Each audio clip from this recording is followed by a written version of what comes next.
ابن مسعود رضی اللہ تعالیٰ عنہ سے روایت ہے، کہتے ہیں میں نے رسول اللہ صلی اللہ علیہ وآلہ وسلم سے پوچھا کہ اللہ تعالیٰ کو سب سے زیادہ کون سا عمل محبوب ہے؟ فرمایا نماز کو وقت پر ادا کرنا۔ عرض کی پھر کون سا عمل؟ فرمایا والدین کے ساتھ نیکی کرنا۔ عرض کی پھر کون سا؟ فرمایا الجہاد فی سبیل اللہ۔ حضور صلی اللہ علیہ وآلہ وسلم سے پوچھا گیا کہ کون سے مومن کا ایمان زیادہ مکمل ہے؟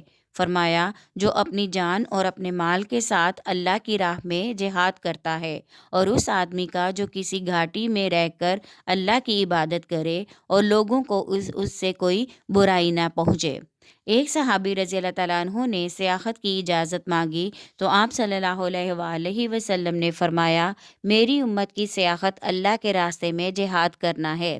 حضرت ابو ہریرہ رضی اللہ تعالیٰ عنہ بیان کرتے ہیں کہ نبی اکرم صلی اللہ علیہ وآلہ وسلم نے فرمایا جو شخص بھی اللہ کی راہ میں زخمی ہوتا ہے، اللہ کو خوب علم ہے کہ اس کی راہ میں کون زخمی ہو رہا ہے۔ وہ قیامت کے دن اس حال میں اٹھے گا کہ اس کا زخم بہہ رہا ہوگا، اس کا رنگ خون کی طرح ہوگا اور اس کی خوشبو مشک کی طرح ہوگی۔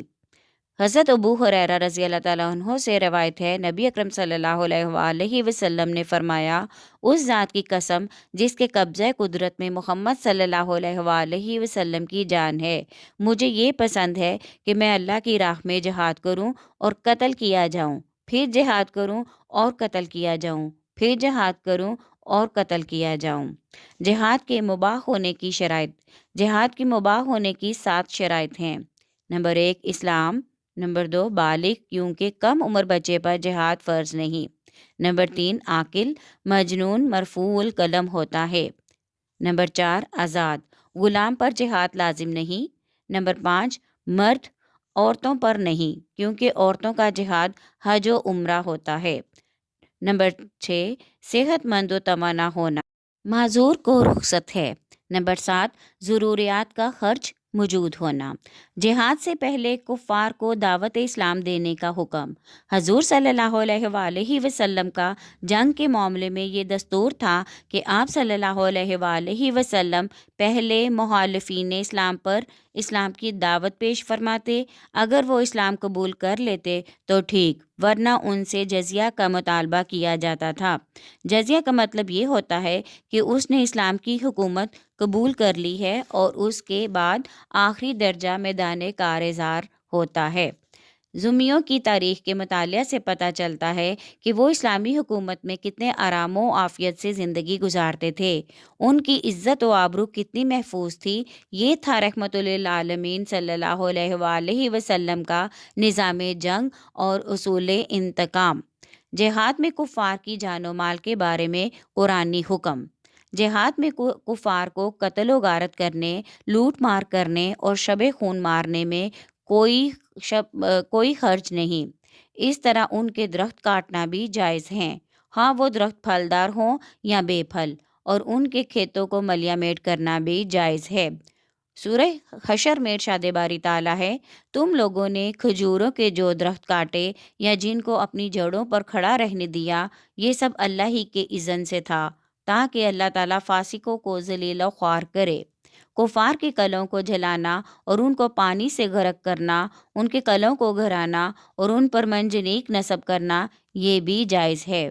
قرآن پاک میں سورہ حشر میں ایک دوسری جگہ ارشاد باری تعالیٰ ہے وہ اپنے گھروں کو اپنے ہاتھوں سے اور مسلمانوں کے ہاتھوں سے ویران کر رہے ہیں۔ یہ تمام امور اس لیے جائز ہیں کیونکہ یہ سب امور جنگ کے لوازم ہیں اور مال کی حرمت جان کی حرمت کے تابع ہے۔ جب کفار کی جان محترم و محتشم نہیں تو ان کا مال کیسے محترم ہوگا؟ ضروری بات۔ حضرت عبداللہ بن عمر رضی اللہ تعالیٰ عنہ سے روایت ہے کہ نبی اکرم صلی اللہ علیہ وآلہ وسلم کے کسی جہاد میں ایک عورت منقول پائی گئی تو آپ صلی اللہ علیہ وآلہ وسلم نے عورتوں اور بچوں کے قتل کو برا ناپسند جانا، لہٰذا چھوٹے بچوں اور عورتوں کو قتل نہیں کرنا چاہیے، اس کے برعکس بوڑھے مشرکوں کو قتل کرنا جائز ہے۔ شہید کا مقام و مرتبہ۔ مسروق رضی اللہ تعالیٰ عنہ بیان کرتے ہیں کہ ہم نے حضرت عبداللہ بن مسعود سے اس آیت کی تفسیر دریافت کی، جو لوگ اللہ کی راہ میں قتل کیے گئے ہیں ان کو مردہ گمان مت کرو، بلکہ وہ اپنے رب کے پاس زندہ ہیں، ان کو رزق دیا جاتا ہے۔ حضرت ابن مسعود رضی اللہ تعالیٰ عنہ نے فرمایا، ہم نے بھی اس کو رسول اللہ صلی اللہ علیہ وآلہ وسلم سے دریافت کیا تھا۔ آپ صلی اللہ علیہ وآلہ وسلم نے فرمایا، ان کی روحیں سبز پرندوں کے پوٹوں میں رہتی ہیں، ان کے لیے عرش میں قندیلیں لٹکی ہوئی ہیں، وہ جنت میں جہاں چاہیں چرتی پھرتی ہیں، پھر ان قندیلوں کی طرف لوٹتی ہیں۔ ان کا رب ان کی طرف مطلع ہو کر فرماتا ہے کہ کیا تم کو کسی چیز کی خواہش ہے؟ وہ کہتے ہیں کہ ہم کو کس چیز کی خواہش ہو سکتی ہے، ہم جہاں چاہتے ہیں جنت میں چرتے پھرتے ہیں۔ ان سے 3 بار اللہ تعالیٰ یہ دریافت فرماتا ہے، پھر جب وہ دیکھتے ہیں کہ ان کو سوال کیے بغیر نہیں چھوڑا جا رہا تو وہ کہتے ہیں، یا رب، ہم یہ چاہتے ہیں کہ ہماری روحوں کو ہمارے جسموں میں لوٹا دیا جائے، حتیٰ کہ ہم دوبارہ تیری راہ میں قتل کیے جائیں۔ پھر جب اللہ تعالیٰ یہ دیکھے گا کہ ان کو کوئی حاجت نہیں ہے تو پھر ان کو چھوڑ دیا جائے گا۔ دکھاوے کی خاطر جہاد کرنے والے کی سزا۔ حضور صلی اللہ علیہ وآلہ وسلم نے فرمایا کہ قیامت کے دن سب سے پہلے جس شخص کے متعلق فیصلہ کیا جائے گا وہ شہید ہوگا، اس کو بلایا جائے گا اور اسے اس کی نعمتیں دکھائی جائیں گی۔ جب وہ ان نعمتوں کو پہچان لے گا تو اللہ تعالیٰ فرمائے گا، تو نے ان نعمتوں سے کیا کام لیا؟ وہ کہے گا، میں نے تیری راہ میں جہاد کیا حتیٰ کہ شہید ہو گیا۔ اللہ تعالیٰ فرمائے گا، تو جھوٹ بولتا ہے، بلکہ تو نے اس لیے قتال کیا تھا تاکہ تو بہادر کہلائے، سو تجھے بہادر کہا گیا۔ پھر اسے منہ کے بل جہنم میں ڈالنے کا حکم دیا جائے گا۔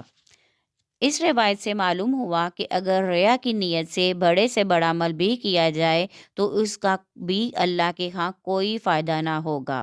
خاص بات، حضرت خواجہ حسن بصری رضی اللہ تعالیٰ عنہ حضور نبی اکرم صلی اللہ علیہ وآلہ وسلم کا یہ ارشاد مبارک نقل کرتے ہیں کہ قیامت کے دن 4 آنکھوں کے علاوہ وہ سب آنکھیں روئیں گی۔ ایک وہ آنکھ جو اللہ کی راہ میں کام آ گئی، دوسری وہ آنکھ جو اللہ کے خوف سے بہنے لگی، تیسری وہ آنکھ جو اللہ کے خوف سے جاگتی رہی، چوتھی وہ آنکھ جس نے مسلمانوں کے لشکر کی حفاظت میں پہرا دیا۔ امید ہے آج کی آڈیو آپ کو پسند آئے گی۔ پسند آئے تو لائک کریں، شیئر کریں اور کمنٹ میں اپنی رائے کا اظہار ضرور کریں، اور چینل کو سبسکرائب کرنا ہرگز نہ بھولیے گا۔ شکریہ۔